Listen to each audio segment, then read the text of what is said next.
can't breathe! I can't breathe! I can't breathe! I don't think it is too much to say America's at a tipping point. Go ahead.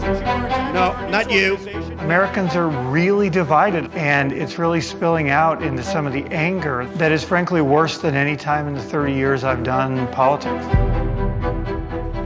Violence is spoken of openly by our president and others. There are conspiracy theories that we never had.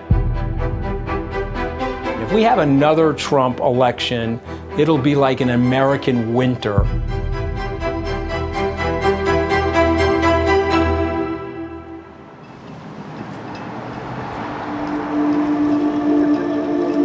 In March, with the lockdown and COVID-19, gun sales went through the roof, so to speak.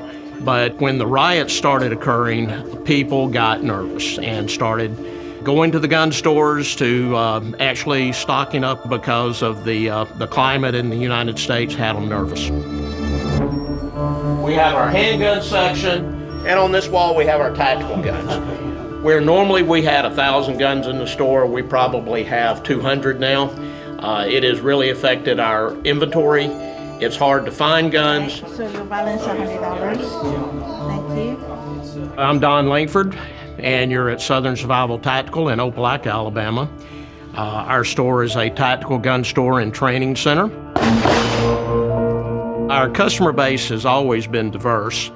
But once the riots started, we actually had a lot more liberal customers coming in. These are people that have never touched a gun in their life, but they all had one thing in common. They were nervous about civil unrest.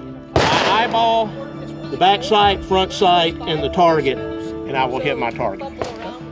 These are normal Americans that hardworking, they want to protect their way of life, they want to protect their family, and the election, no matter which way it goes, people are expecting that there's going to be more civil unrest. So it is not going to end soon.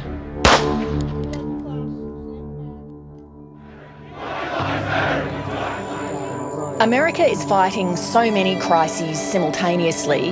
There's unrest on a scale not seen for decades.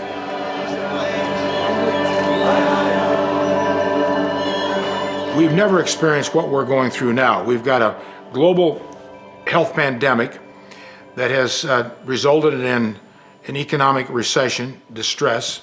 We've got social unrest, racial unrest, other issues and problems right in the middle of a presidential election. I didn't think 2020 in the United States would be this racially charged, where the American president would be giving license for hatred to white supremacists.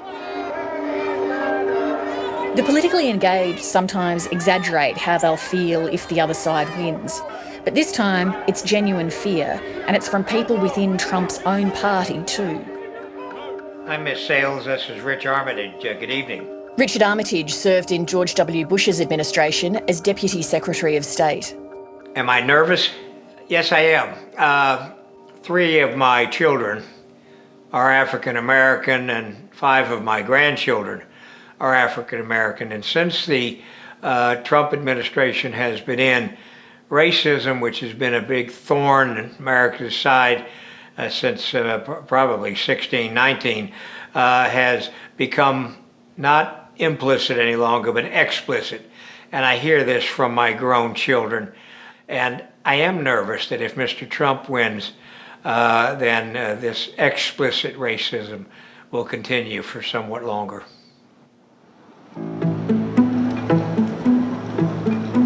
Nobody knows how these people are voting, and after 2016 there's scepticism about the accuracy of opinion polls.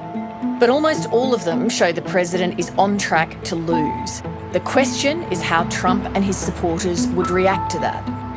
It could have serious implications for national security, and few people are more expert on that than Republican Michael Chertoff, America's former Secretary of Homeland Security in the Bush administration. Why? If you do not disperse immediately, you will be arrested. Well, I mean, we have seen an uptick in extremist domestic violence, particularly of the extreme right-wing variety. And certainly one thing that Donald Trump has done is he has signaled without much subtlety his desire to encourage those people to use his own words to, quote, stand by.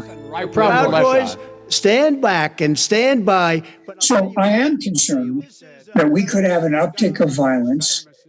People who claim the election was stolen if Trump loses or appears to be losing.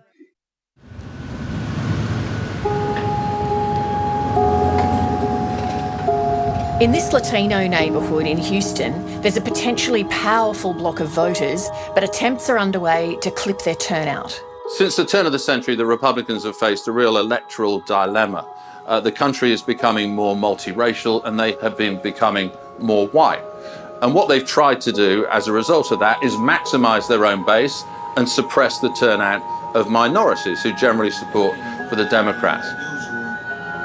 The reason you see our community being dehumanized and targeted is because we're the biggest threat to the status quo. My name is Antonio Arellano, and I am the interim executive director of JOLT.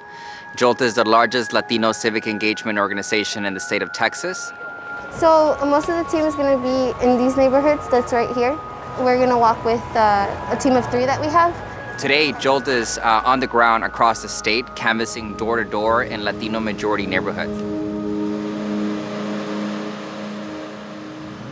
We're seeing Republican governors making it very difficult for minority voters to cast their ballot. 8,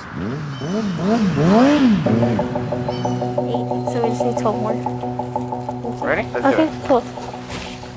Over the past couple of years, since 2013, the country has seen over 1,000 polling locations close, and 750 of those locations were right here in Texas. We want to make sure that Latinos recognize that it's systemic and strategic to try to dilute their power. In every election, the outcome is determined by which side can get enough people to show up to vote.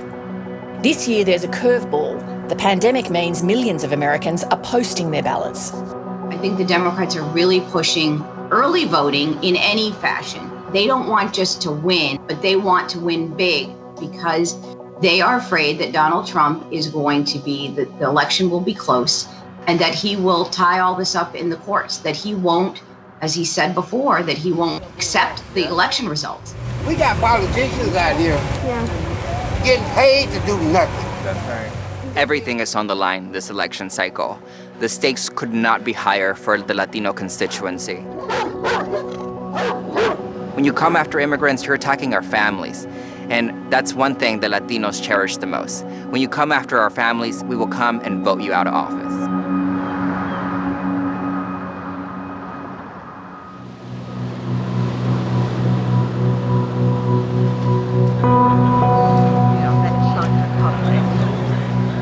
Yeah, I'm gonna go ahead and get a lunch, please. All right, I'll take this right here, yep. So this side over here is the women's area. And what we have is a cot in the middle of the room. My name's Bob McElroy. I'm president of the Alpha Project. This is the men's area over here. The reason why we're at the convention center, we've been here almost a year. As this pandemic started to spread, health officials knew that we had to have more social distancing. We had 6 feet apart. We had no place else in San Diego to do it than other here at the convention center. At one time, we had about 1,300 homeless people on the convention center grounds. Big screen TVs. that's big screen. Out here is all the showers. This homeless shelter in San Diego is considered a national success story, but it also shows the fragility of the American dream. I don't want to be a bummer on America. We're the greatest country in the world, so to you guys, but that's just the way it is. But take my folks. My kids can't afford to buy a house, so it's a vicious, endless cycle in every city, every major city in the United States right now. Donald Trump was not a historical accident. He was almost historically inescapable. When Donald Trump said the American dream is dead, so many people believed him. They just didn't think their kids would lead more abundant lives than they did.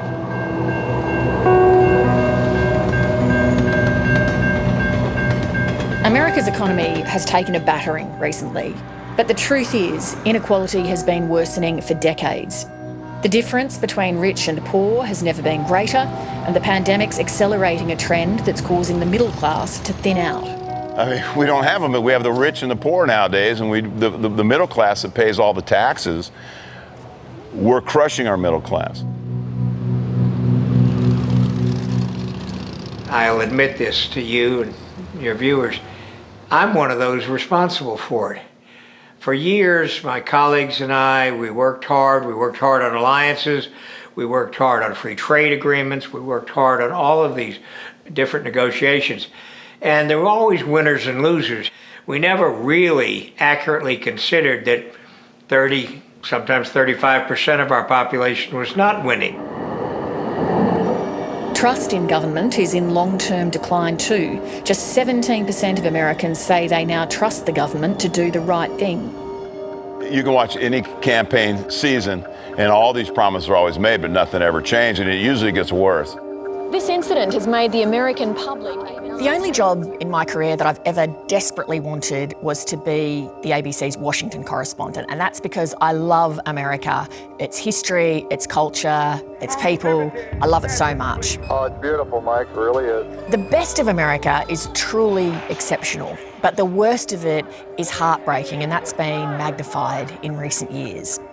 So many people who love America are hoping for the best at the moment, but bracing for the worst.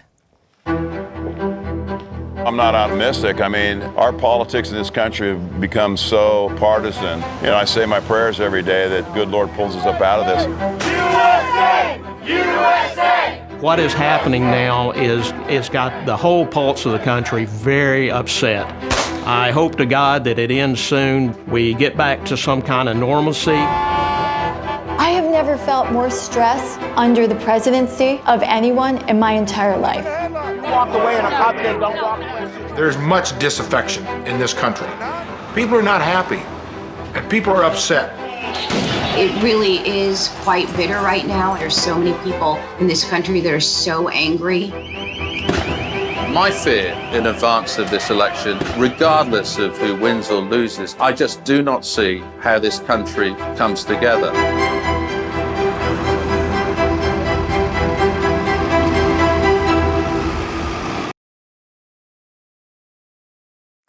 Hi, I'm Lee Sales. Thanks for watching this story. If you'd like to watch more of 730's stories, they are on the left of your screen. And tap on the button below to subscribe and get the latest from ABC News.